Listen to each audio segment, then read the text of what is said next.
Welcome friends, in this one I'm going to show you how to solve the following question. An object moving along a curve in xy plane has position x of t, y of t at time t, with dy dt equal to 2 plus sine of e to the t. The derivative dx to t is not given explicitly. At t equals 3, the object is at the point 4, 5. It has some questions about this. So the first part says, find the y-coordinate of the position at time t equals 1. So we're going to use the following formula right here that says that y of b, that's the position at time b, essentially is equal to the position at time a, y of a, and then the accumulated change. So that's the integral of y prime of t from a to b. Now in this context, you have to be really careful about the way you identify a and b. So what I mean is b is 1 in this context, and then a is 3. Let's be clear on that. Next, I'm going to plug these in. So I'm going to have that y of 1, which is the value of b, is equal to y of 3, which is the position at the given time 3. And this is equal to the integral. And look at the limits on the integral. Be really careful with them. You see, this is at 3 above my head, and that matches the 3 above my head in that position. And that 1 as the upper limit of integration, that goes right here where it says y of 1 above my head. See? And then here you stick in basically the derivative with respect to t of the y component of the motion, y of t. And then here you work this out numerically, for example. So it's going to look like the following. You're going to have y of 1 replace y of 3 with 5. Where is that coming from? Remember, we are told according to this point that 5 is the y coordinate at t equals 3. That's why here you put 5 to replace y of 3 from there. And then you keep that integral. Then you can punch that integral into your calculator and find the value.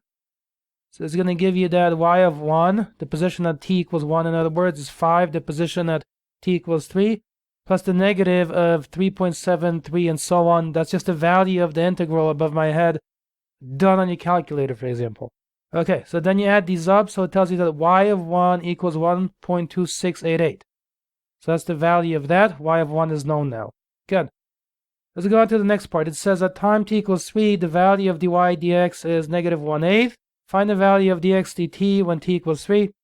And notice something, remember, back here it says that the derivative of dx dt is not explicitly given. Okay, so here, the way this question is worded is a bit inaccurate, because it should not say the derivative of dx dt, it should say the derivative dx dt without the of, if you think about it carefully.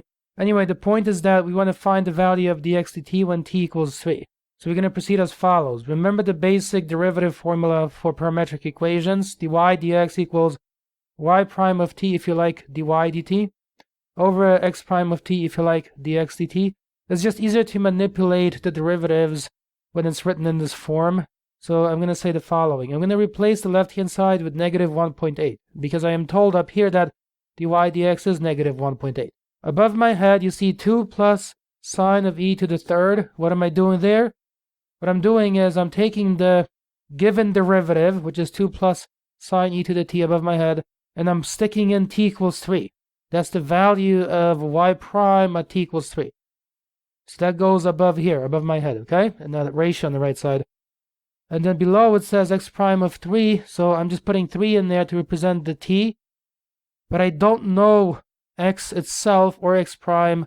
So for that reason, all I can do is just do it symbolically. I just put x prime of 3 and that's it, leave it in that form. And after that, what you have essentially is a proportion, which you can solve through cross multiplication to get x prime 3. So when I do that, it's going to give me here x prime at 3 equals 2 plus sine e to the third over negative 1.8. Just rearrange things.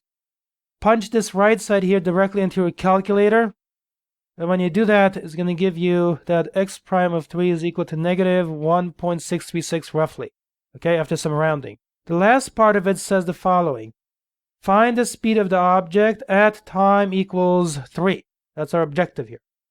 So what I need to do is remember that in this context I have this. So v with the arrow above it and the absolute value bars, basically what I'm doing is I'm finding the magnitude of the velocity, okay? And you do that through the Pythagorean Theorem, so it's going to give you right here that it's x prime of 3 squared plus y prime of 3 squared. So you're going to take the x component of the velocity, you're going to square it. You're going to take the y component of the velocity at these particular values of t equals 3. You're going to square them, you're going to add them, and you're going to take the square root. That's a Pythagorean Theorem. Okay, so after that, it's going to look like this. you're going to stick in here, negative 1.636 squared. Where is that coming from? That's coming from the previous step B calculation above my head, where I found x prime of 3 to be equal to that value. That goes above my head here. Next, it says 2.994 squared. Where is that coming from? That value, 2.944, that's taking basically what's above my head. 2 plus sine of e to the third, which is y prime evaluated at t equals 3. And you stick that into this position right here. Then you work that on your calculator, for example, and that would give you a value of 3.368 with some numbers after that. But the point is, that would be the speed at t equals 3 at a single instant. And that pretty much is the whole problem. So thank you so much for watching. Please leave a like and subscribe if this has been helpful. I'll see you in another video.